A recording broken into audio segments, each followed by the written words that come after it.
suddenly got so quiet. Allie Katz, will you encourage people to come into the Arts Cafe?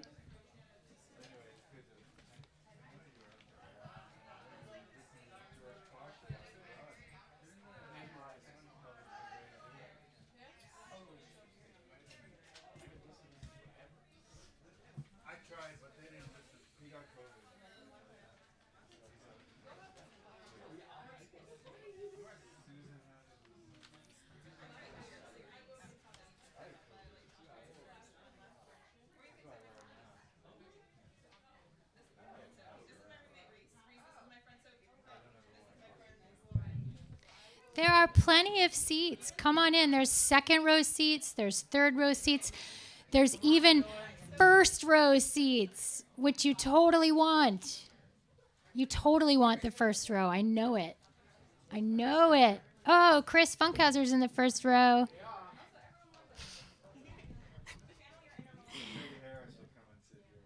All right. We've got some first row people coming.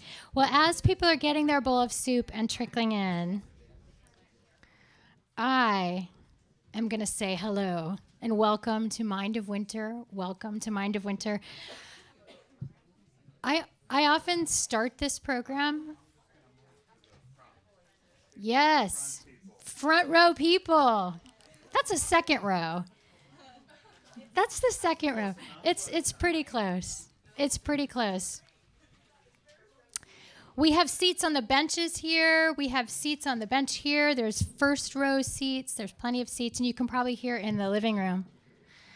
Hello, everybody. Welcome. Welcome. I hope you got enough soup, and there is more soup. Keep eating the soup. I often start this program each year by saying something about the difficulties of January. There was the year of the bomb cyclone. There was the year of the government shutdown. We've had some bad election years that have felt consequential in January. It's always gross. January is gross. It's cold.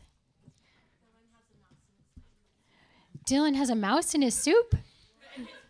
Oh, Dylan has a mouse in his room. Several dorms were flooded. You know, people returned to the badness. January's bad. And the last time we came together for Mind of Winter in person was January 2020.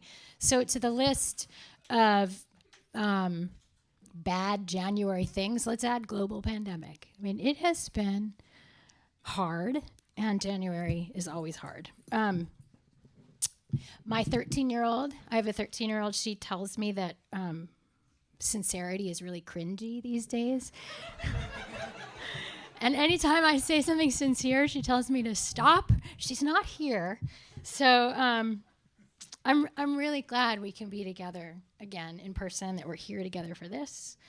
I'm happy for the warmth in this room. I'm happy for all the soup. I'm happy for the fire.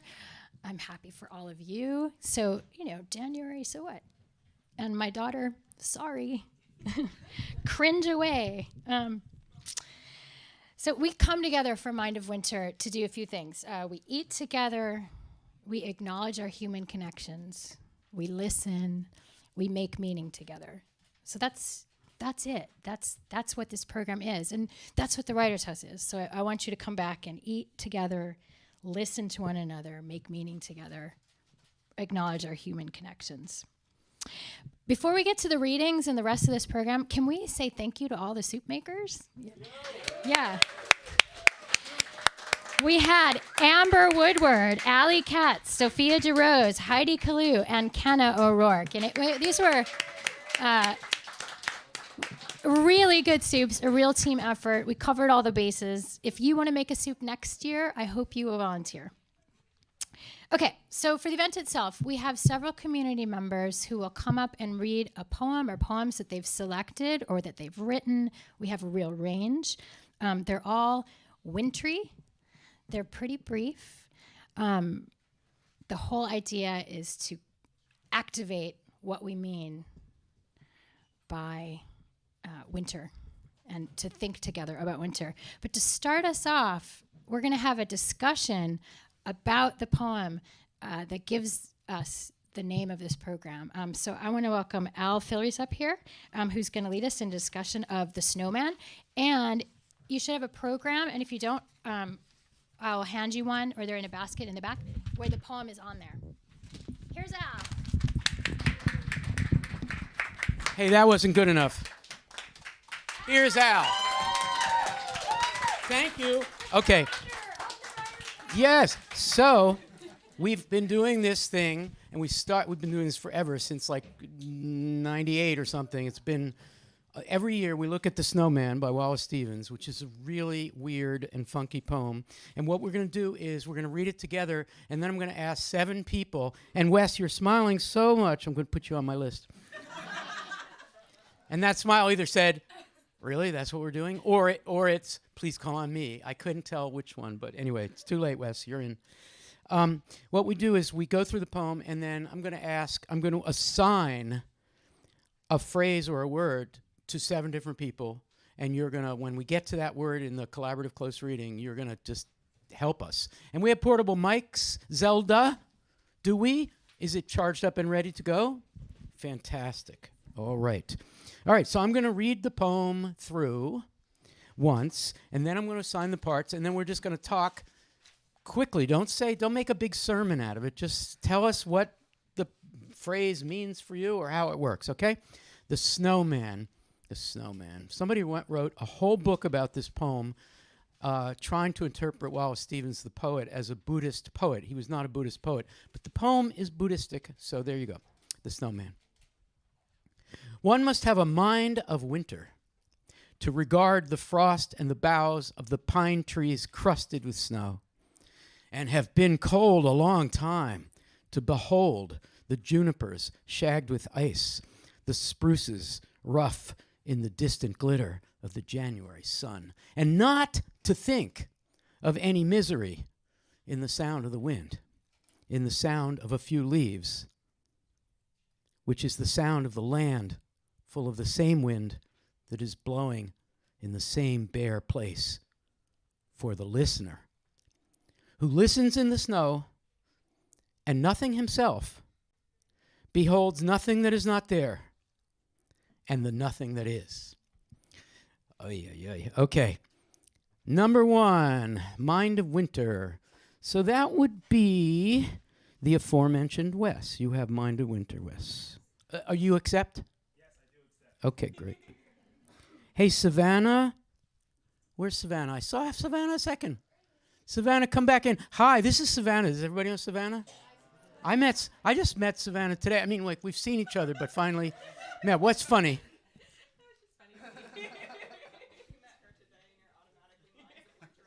Yeah, this is the way I roll, Rachel. You know that. Anyway, Savannah is Sophie's roommate. And that's Sophie. Okay, Savannah, are you game? Oh, you don't even know what we're doing? We'll come back to you, I promise. Okay, all right. The next person has 3 different parts of the poem. The word regard in the 2nd line, the word behold in the 5th line, and the word beholds near the end of the poem. And that would probably be Mateo. Hey, Mateo. Okay, you got it. You've got regard, behold, and beholds at the end. Okay? Mateo. All right. All right. Now, Kendall. Kendall. Okay, you've got not to think of any misery in the sound of the wind, that whole thing. All right? That's cool. You seem to accept that. Barely? Okay. I heard Dylan snickering, and so Dylan gets the listener. Okay? Dylan, your question is going to be, who's the listener? Why? How is there a listener? Okay? All right. All right. Savannah, you ready now? I think I'm the first one, right? Yeah, are you? No, we're not there yet, Wes, but I'll call you in a second. Okay. You're eager? You're so eager, man. By the way, everybody has to follow Wes on Instagram because he's so famous that everybody's following him, and if you follow him, you'll get access to all these other cool people. Isn't that the way Instagram works, Wes? I'm sorry, I'm embarrassing you. Okay, Savannah, you've got nothing himself. That phrase, nothing himself. This is hard. Savannah. Okay, we're almost done. And Andrew is here. What school are you in? You're in the Wharton School, aren't you? Are you okay doing poetry? Do you can pass if you want. Snaps for Andrew, who's brave enough to pass. That's very cool. Okay, Sophie Nadell, you have nothing that is not there. That's Sophie. And is Jing Jing in the room? Hi, Jing Jing. Hey, you've got the nothing that is. All right. Okay, I'm going to read it again, and then we're going to start with Wes, who's going to explain the phrase mind of winter. All right, here goes. The snowman. Dylan, did you get away? Did I get? Yeah, I got you. Okay. Okay, the snowman. One must have a mind of winter to regard the frost and the boughs of the pine trees crusted with snow, and and have been cold a long time, to behold the junipers shagged with ice, the spruces rough in the distant glitter of the January sun, and not to think of any misery in the sound of the wind, in the sound of a few leaves, which is the sound of the land full of the same wind that is blowing in the same bare place, for the listener who listens in the snow and nothing himself beholds nothing that is not there and the nothing that is. All right, Wes, mind of winter. I mean, what is it to say that you have a mind? Do you have a mind of winter? I hope so. I think. Yeah, great. Thank you. Yeah, portable mic. I guess so. Hello. Hello. I think to have a mind of winter means to be emotionally and physically invested in the moment of winter, and to just embrace the season, embrace the beauty of the season, and from that comes the happiness, satisfaction, and just overall good feeling of the winter. So that's amazing. Respond, snap, applaud, follow him on Instagram, whatever you have to do. But Wes is saying mind of winter, meaning you have to your mind has to be on it. You have to be mind meld, but that would be different from a mind of summer. How? A mind of summer is different from mind of winter. No. Yes, I think the mind of winter is a special time for contemplation, because it just feels slower. It feels like more things are right in front of you, and you're not moving as much. So when you're there in the winter, you just sit and contemplate in the cold. So cold, chill, I think would be a double entendre for that. To be chill is to have a mind of winter. Okay, thank you, Wes. So one must have a mind of winter to regard. So this is Mateo. Quick, regard means what? Synonym for regard, please. Do you have a mic? Thank you. It would be like respectfully look, or respectfully just like see.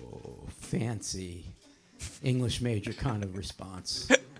Yeah, that's right. To regard, to see, but it's a slightly tonally elevated version of seeing. Regard means a little to respect. To regard what? The frost. So Wes is saying you have to have the kind of mind that's in tune with the chill season, to be able to regard the frost, to see it. Okay, thank you.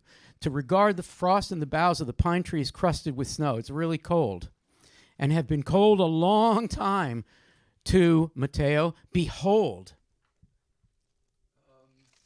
Mike. Yes. He changes the word, but it's just like a synonym for like regard, but like I guess it's more like passive in the sense that like you're like seeing the junipers like nature from like a distance kind of. That's cool, but I think behold is slightly different. Yeah. I think behold is more reverent than regarding. Behold is almost something you do to a holy object, as opposed Or a beloved object. Yeah. Like behold, right? And it's also a bit aggressive. Beholding is a bit aggressive, I think, sometimes. Because it has the connotation of holding on to, or it's a little like if you have a mind of winter, you regard, you look, but you also colonize the landscape a little bit. It's aggressive. You're basically saying, my mind is part of this landscape, so I'm the landscape and the landscape is me. Thank you, Matteo. Have been cold a long time in order to behold the juniper shag with ice and the spruces rough in the distant glitter of the January sun. And Kendall, way up front, Wes, and not to think. You have to be all these things, Kendall, Owens. You have to be all these things. You have to be all these things not to think of misery in the sound of the wind. What's that mean? I feel like he's saying to just experience winter, experience the wind, and don't assign your own thoughts or perceptions on it. Wow. You're like an A+ student or something. So you're talking about what we call the pathetic fallacy. Like, so if it's like really windy out and really cold and you hear the wind is like, can we do wind? Everybody do wind. So Dylan's already afraid of the mouse, but actually is more afraid of the spooky sound of the winter, and it feels miserable. And Kendall, you're saying, no.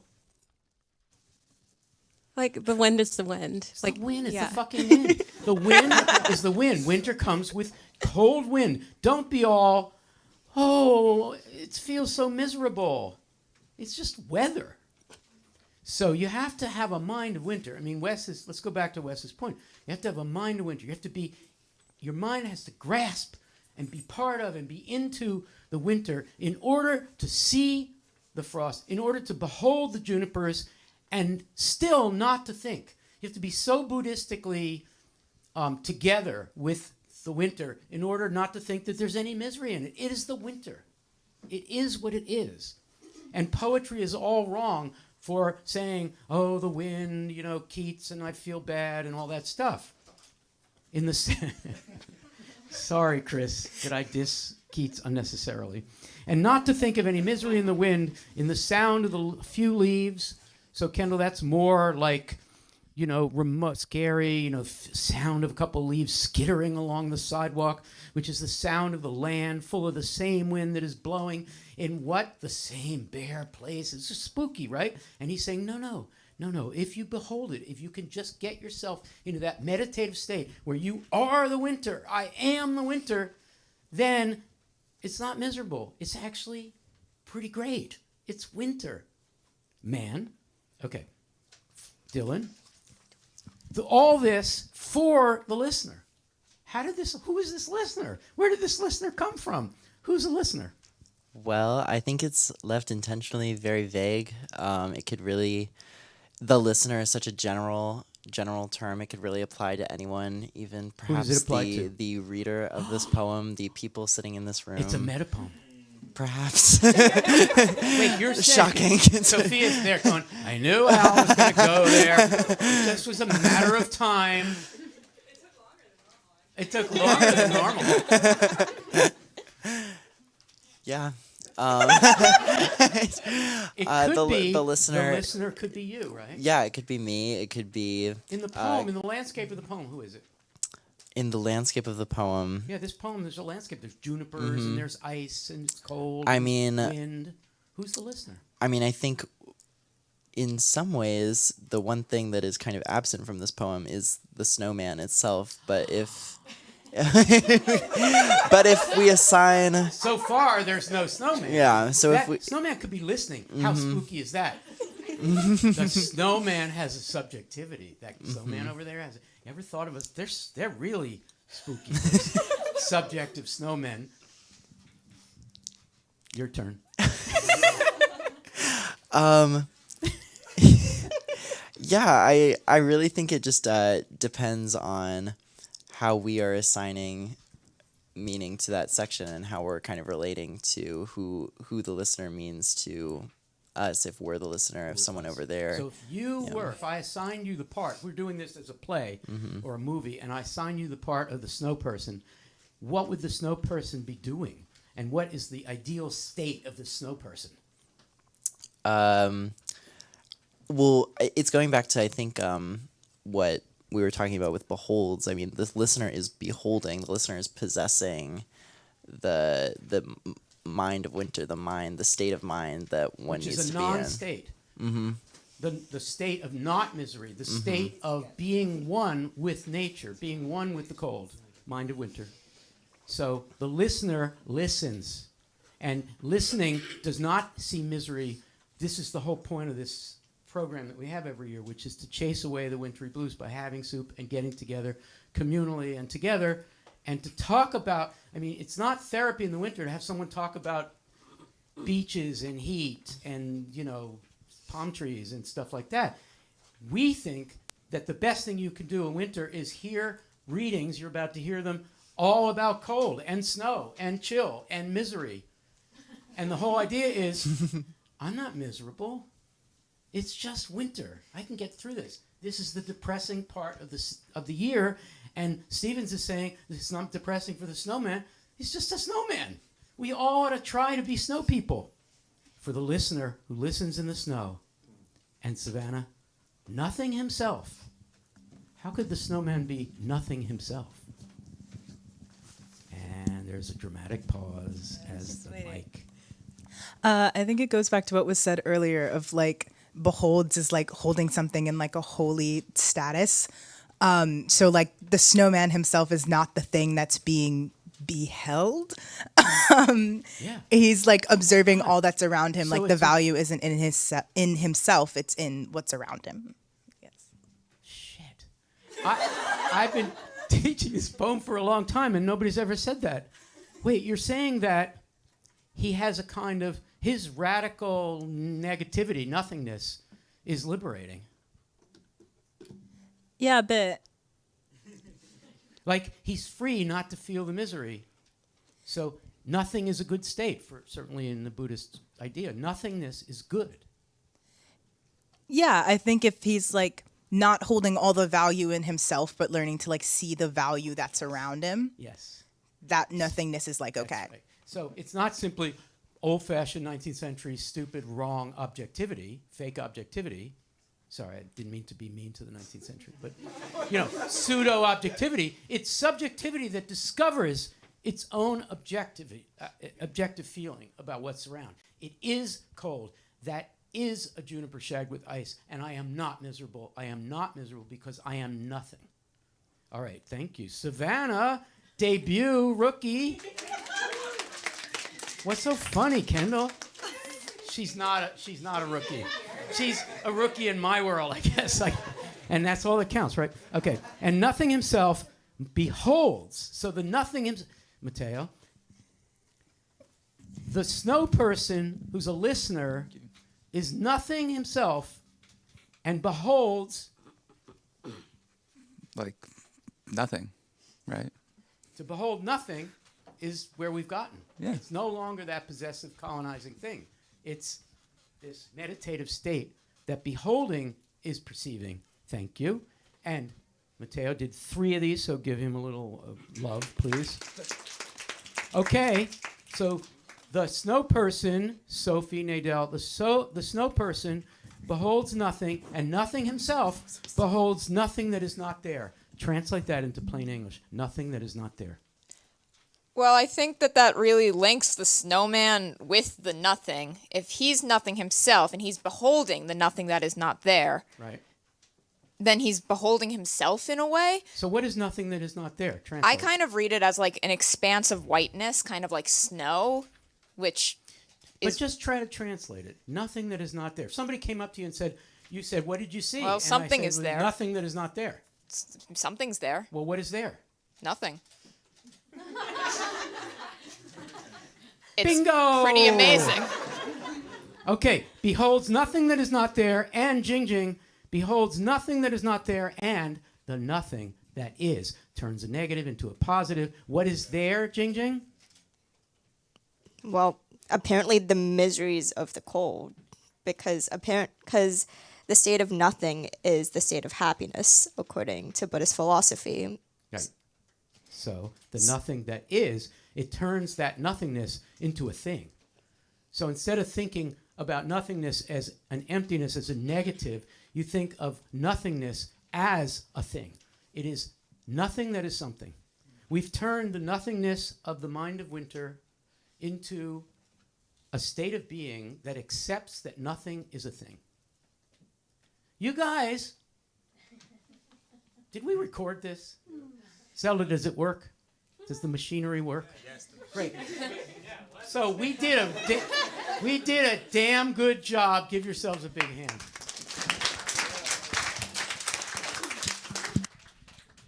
Thank you, everybody. All right, for the next part of our program, individual people will come up and read something they've selected or that they've written about winter. And I will call each person up one at a time, and no worries, they're not going to lead you in a discussion of what they've chosen. They will just read it. First up is Madeline Song.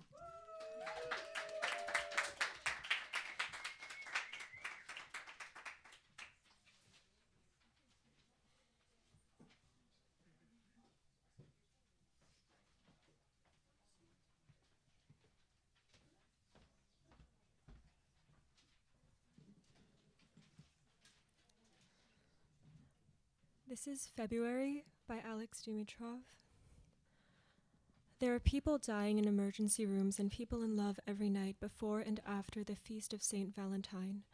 Next, the Atlantic will turn to solid ice. The three strange angels will come with your ego's last wishes, and there you'll be, thinking of ecstasy over a cup of coffee and why anyone returned. Love is not a fraud, but there are many rumors. People are dying without anyone to call.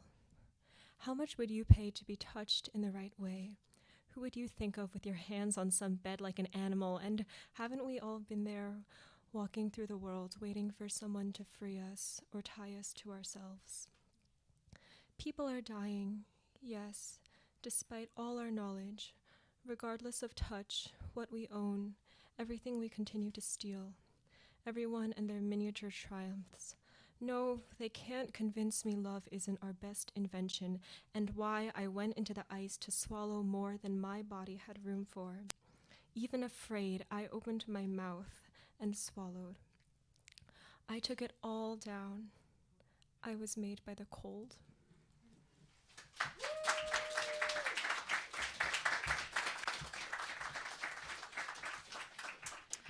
Next up, we have Danny Trobejo Ariza.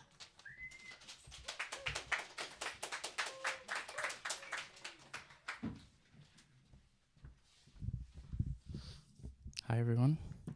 If you didn't eat the shrimp soup, you should, because it was phenomenal. It was really good. I didn't even know shrimp could be made into a soup. Okay.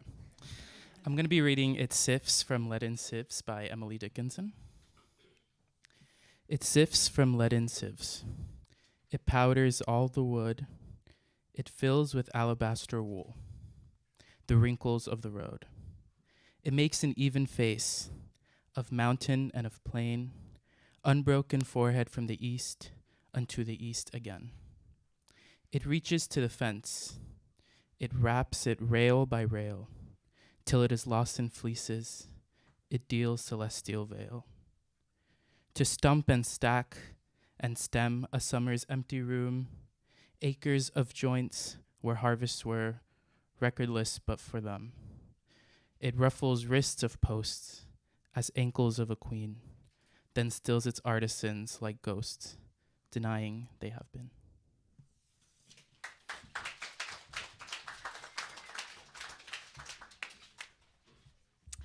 Sophie Nadal.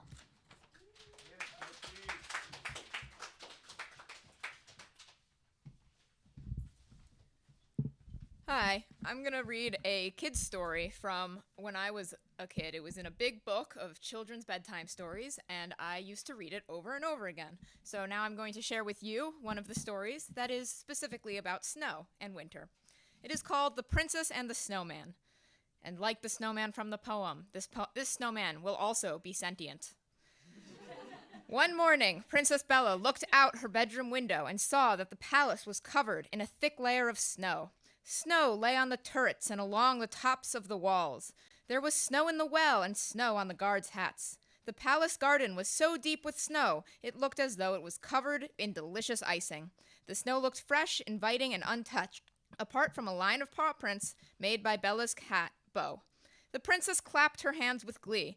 "I'm going to make a snowman," she cried, and rushed off to find her warmest coat and gloves. Soon she was busy in the garden, rolling a great ball of snow for the snowman's body and another one for its head. At last the snowman was finished, and she put an old hat on its head and a scarf around his neck. "Now," thought Princess Bella, "he needs a face." Turning to Bo, she said, "Go and find the snowman a nose." "Meow," said Bo, and trotted off. Bella found 3 lumps of coal.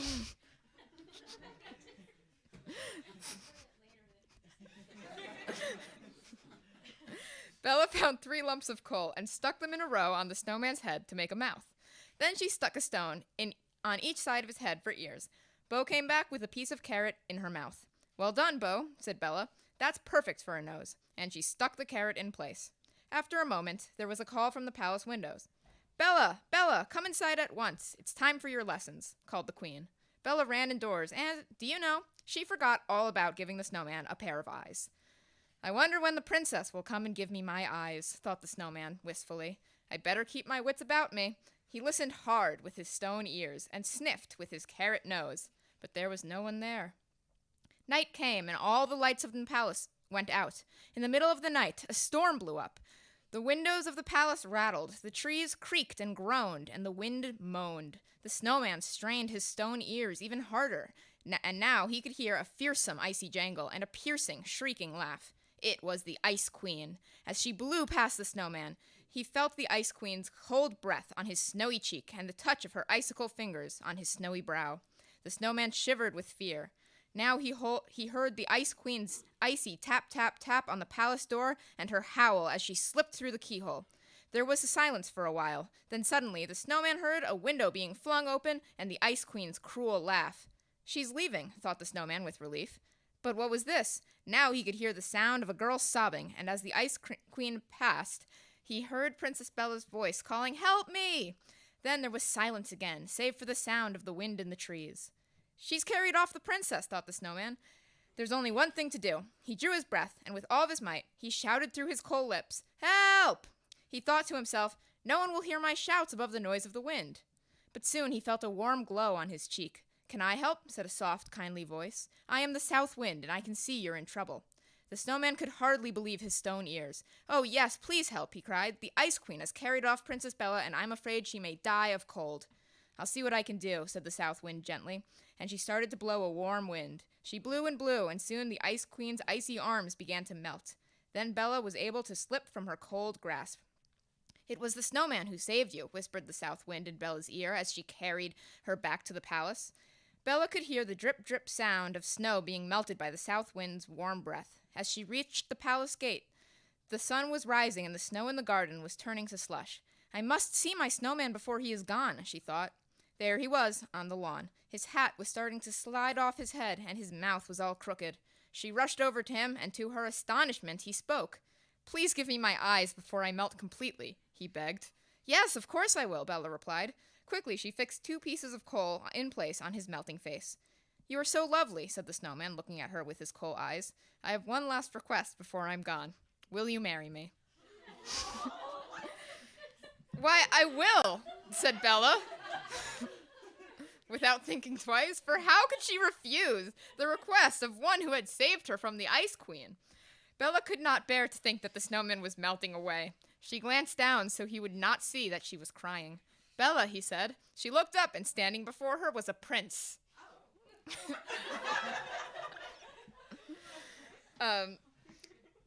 For once in her life, she was speechless. "Long ago, the Ice Queen carried me away, just like she did to you. She cast a spell on me that meant I could only return to earth as fallen snow. But by agreeing to marry me, you have broken the spell," said the prince. And so Bella and the prince were married, and they lived happily ever after. The end.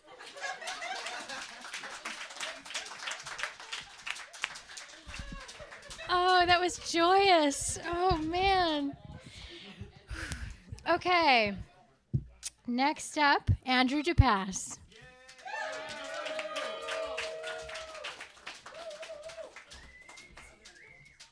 Hi, everyone. I'm reading a poem called Zas, which means snow in Navajo. The snow begins to fall once more, drifting against the windows, politely begging entrance.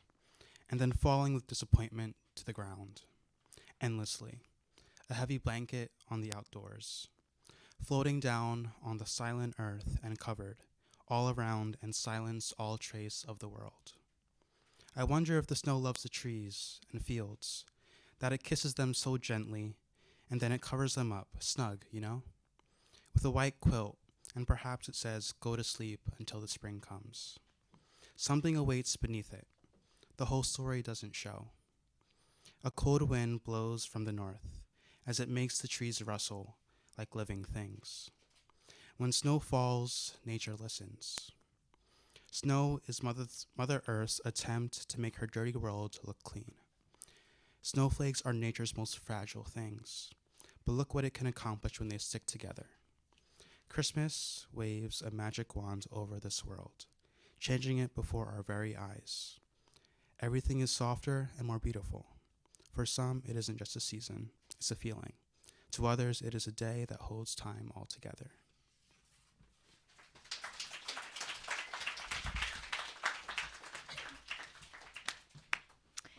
Angela G.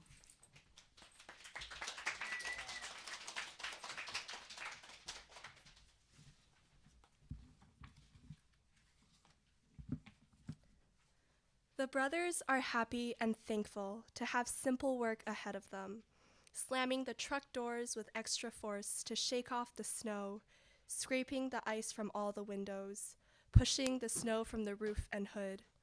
Their minds are not on the boy and the father in the bathroom. Their minds are not on the mother crying softly or the packed duffel bag by the front door. Their minds are on the snow and ice, the simple problem of removal. And in the tub, the boy is grateful too that his brothers have this task. Outside, they have the fresh, cold air to clear their throats and noses after being shut up with that cigarette in the cab. In the garage, they have aluminum shovels. They can start at the bottom of the driveway and work their way toward the truck, digging down until their shovels hit gravel. The crunch will echo in the silence around them. In work, they can be together, deep inside a chore they've split over many winters. Only the last task, the salting, will bring their minds to the boy in the tub, to the first winter he joined them out there, bundled into a full-body snowsuit. He was too slow and weak with the shovel, so the older brothers gave him a plastic sand bucket full of crystals and ordered him to follow along behind. Now the salting will be split between the two of them. They will pour the bag off into 2 buckets and scatter the salt across the drive like seeds or ash. The boy knows that after the shock of this night, his brothers will treat each other formally, with dignity. If one accidentally throws snow in the other's direction, if one nicks the other's heel with his shovel, the guilty one will say, "I'm sorry." Listen, and you will hear their whispers floating up toward the house. "I'm sorry, man. I'm sorry." And a moment later, the refrain, "For nothing, brother, for nothing." Look, they're opening doors. They're stepping out. Here they go.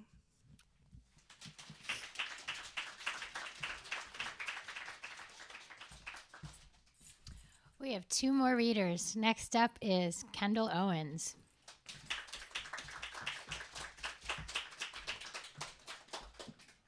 Hi, I'm reading 2 poems. The first one is Perfect Song by Heather Crystal, and my friend Maya shared it with me. Perfect Song. I remember walking through the morning after a night of heavy snow and drink with headphones on, and they played me the most perfect song. No one was awake, and I was hungover, young, as clean as a piano.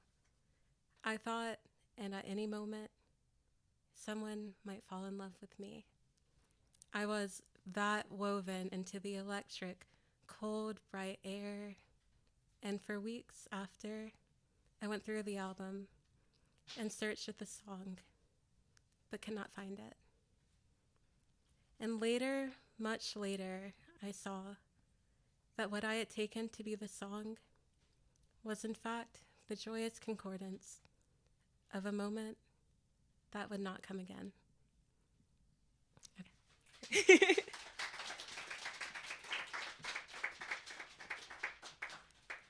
And my second poem is incidentally called Winter Poem by Nikki Giovanni, and it's hanging on the wall in my bedroom because I love it a lot. Winter Poem. Once a snowflake fell on my brow, and I loved it so much, and I kissed it, and it was happy and called its cousins and brothers, and a web of snow engulfed me. Then I reached to love them all, and I squeezed them, and they became a spring rain, and I stood perfectly still and was a flower.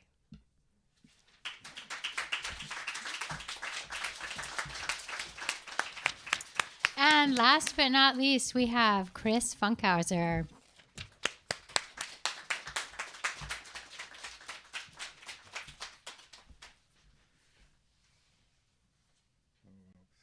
Hey Jessica, thanks so much for being a part of the part of this program, and thanks to the soup makers, and thanks to Al. And it's nice that my visit with Al can coincide with your program, so it's cool to be back.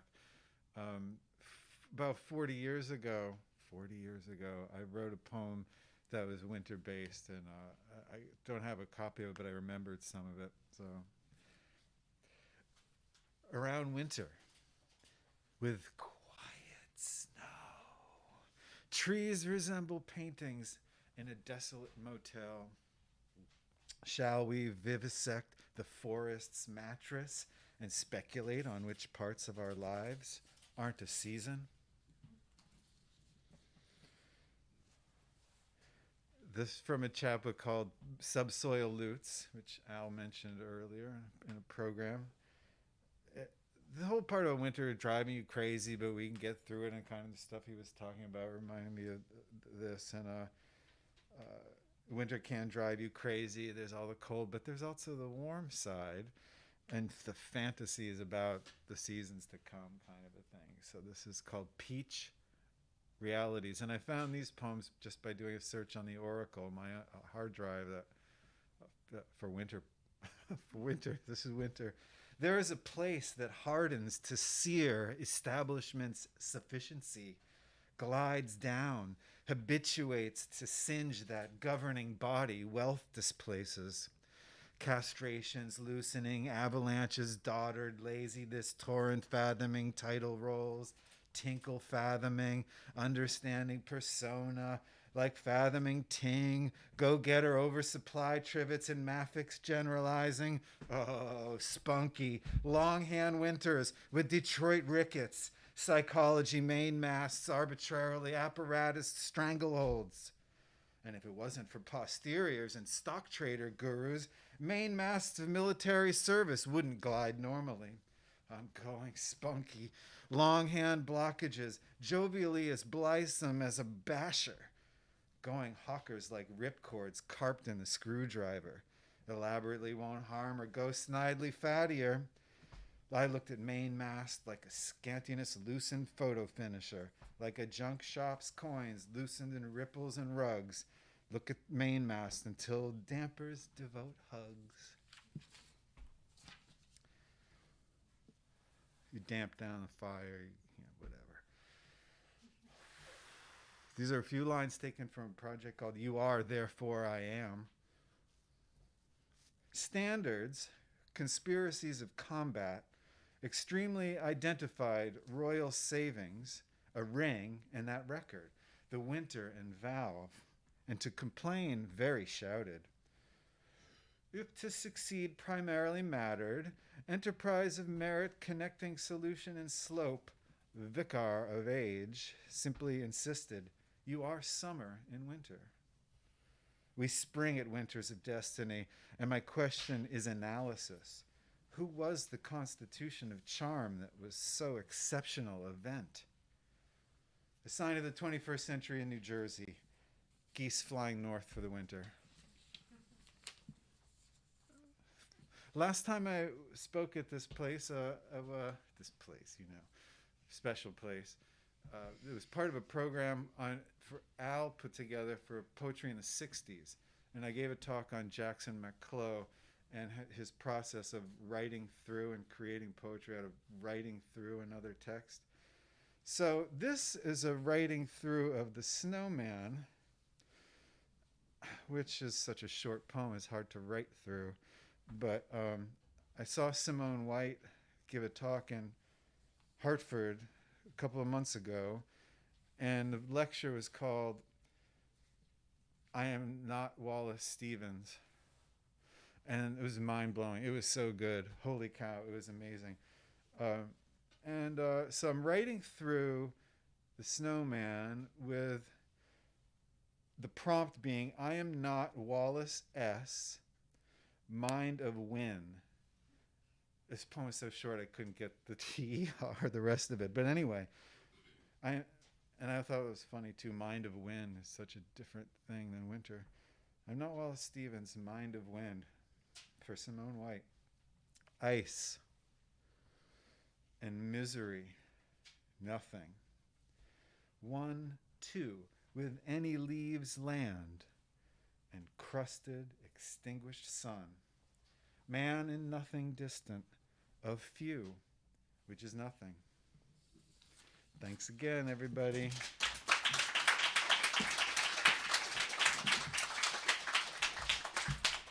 Thank you for coming to Mind of Winter, everybody. Let's have one more round of applause for the soup makers and the readers, Madeline, Danny, Sophie, Andrew, Angela, Kendall, and Chris. Stay warm, eat soup, come back.